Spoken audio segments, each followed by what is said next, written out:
राहुला इस बात पर जोर देते हैं कि बुद्ध की शिक्षाओं को सही ढंग से समझने के लिए मूल पाली ग्रंथों का अध्ययन आवश्यक है। वे बौद्ध धर्म को केवल धार्मिक कर्मकांड नहीं, बल्कि जीवन जीने के एक व्यावहारिक दर्शन के रूप में प्रस्तुत करते हैं। 4 आर्य सत्य, 4 नोबल ट्रूथ्स। बुद्ध की शिक्षा का आधार 4 आर्य सत्य है। दुख, दुखा, सत्य की जीवन में द्वैक है। जीवन में जन्म, बुढ़ापा, बीमारी, मृत्यु और सुखों का अस्थायी होना दुख है। इसका यह अर्थ नहीं कि जीवन केवल दुख है, बल्कि यह कि जीवन में संतोष की कमी और अस्थिरता है। समुदय, समुद्या, दुख का कारण। दुख का मुख्य कारण तृष्णा, तन्हा है, जो 3 रूपों में प्रकट होती है। कामतृष्णा, इंद्रिय सुखों की लालसा। भवतृष्णा, अस्तित्व की इच्छा।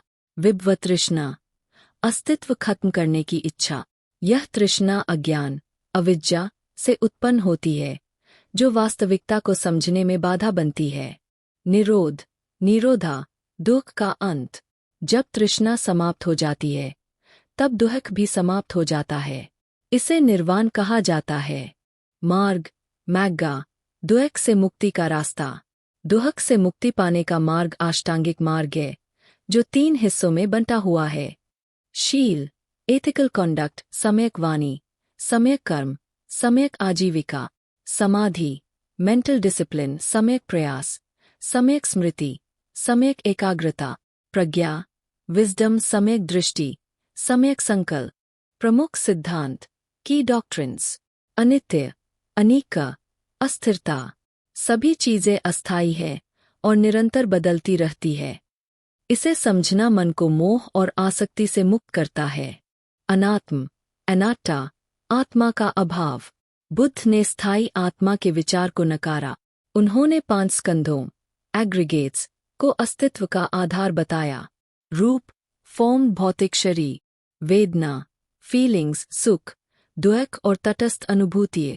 संज्ञा, परसेप्शन, चीजों को पहचानने की प्रक्रिया। संस्कार, मेंटल फॉर्मेशंस, विचार, भावनाएं और कर। विज्ञान, कॉन्शियसनेस, संवेदी और मानसिक जागरूकता। ये सभी अस्थायी और आत्मारहित है। दुख, दुखा, दुख का वास्तविकता को समझने का उद्देश्य निराशावाद नहीं, बल्कि व्यवहारिकता है। प्रतीत समुत्पाद, डिपेंडेंट ओरिजिनेशन। यह सिद्धांत बताता है कि चीजें कैसे एक दूसरे पर निर्भर करती है। जब कारण होते हैं, तब परिणाम होते हैं। जब कारण समाप्त होते हैं, तब परिणाम भी समाप्त हो जाते हैं। यह 12 चरणों, निदान, में वर्णित है, जो अज्ञान से लेकर जन्म और मृत्यु तक का चक्र बनाते हैं। कर्म और पुनर्जन्म। कर्म, कर्माओं, जानबूझकर किए गए कर्म उनके परिणाम लाते हैं। यह व्यक्ति को अपने भविष्य को गढ़ने का अवसर देता है। पुनर्जन्म, रीबर्थ। पुनर्जन्म में कोई स्थायी आत्मा नहीं होती, बल्कि मानसिक और शारीरिक ऊर्जा का प्रवाह जारी रहता है। ध्यान और सतिप्ठान, मेडिटेशन एंड माइंडफुलनेस। ध्यान का उद्देश्य। ध्यान आत्मजागरूकता, एकाग्रता और अंतर्मुक्ति के लिए एक साधन है। सतिप्ठान, माइंडफुलनेस, शरीर, भावनाओं, मन और मानसिक प्रक्रियाओं पर ध्यान देना वास्तविकता को स्पष्ट रूप से देखने में मदद करता है। निर्वाण, निर्वाणा, अंतिम लक्ष्य। निर्वाण सभी मोह, घृणा और अज्ञानता का अंत है। यह शांति की अवस्था है, जो जीवन और मृत्यु के द्वंद्व से परे है। बौद्ध धर्म का व्यावहारिक पक्ष। नैतिक जीवन, एथिकल लिविंग। नैतिकता आध्यात्मिक प्रगति का आधार है। इसमें अहिंसा, सत्यवादिता और दूसरों की संपत्ति का सम्मान शामिल है। मध्यम मार्ग, मिडिल वे। बुद्ध ने कठोर तपस्या और भोग दोनों को अस्वीकार करते हुए संतुलित मार्ग अपनाने की शिक्षा दी। करुणा और आसक्ति का अभाव।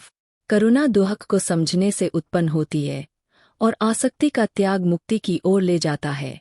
बौद्ध धर्म को लेकर गलतफहमियां, मिसकॉन्सेप्शंस। बौद्ध धर्म निराशावादी नहीं है, यह दुख से पार पाने का मार्ग दिखाता है। निर्वाण का अर्थ शून्यता नहीं, बल्कि असीम शांति की स्थिति है। बुद्ध ने अंधविश्वास नहीं, बल्कि तर्क और अनुभव पर जोर दिए। बौद्ध धर्म को लेकर गलतफहमियां, मिसकॉन्सेप्शंस। बौद्ध धर्म निराशावादी नहीं है। यह दुहक से पार पाने का मार्ग दिखाता है। निर्वाण का अर्थ शून्यता नहीं, बल्कि असीम शांति की स्थिति है। बुद्ध ने अंधविश्वास नहीं, बल्कि तर्क और अनुभव पर जोर दिए। निष्कर्ष: what the Buddha taught Buddha की शिक्षाओं को गहराई से समझने और अपने जीवन में लागू करने के लिए एक मार्गदर्शिका है। यह न केवल एक सैद्धांतिक ग्रंथ है, बल्कि एक व्यावहारिक जीवन शैली का प्रस्ताव भी है, जो ध्यान, नैतिकता और करुणा पर आधारित है।